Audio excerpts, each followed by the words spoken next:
আমার আমি তো নৌকা মার্কা নির্বাচন করি নাই, আমার নাঙ্গল প্রতীক নিয়ে আমি নির্বাচন করেছি।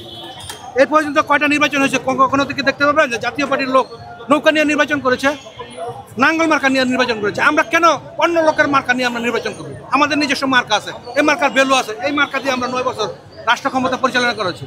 বাংলাদেশের মধ্যে 3টা দল রাষ্ট্র ক্ষমতা পরিচালনা করেছে এই পর্যন্ত, আওয়ামী লীগ, বিএনপি, জাতীয় পার্টি।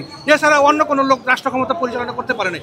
এবং এই 3টা দলের মধ্যে পল্লীবন্ধু হোসেন মোহাম্মদ এরশাদ সাহেব বাংলাদেশের মধ্যে যেই অবদান দিয়ে গেছে, বাংলার জনগণ তাকে ভুলতে পারবে না।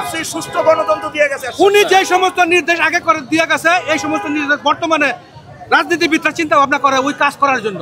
আজ থেকে 35 বছর আগে উনি এই চিন্তা ভাবনা করেছে।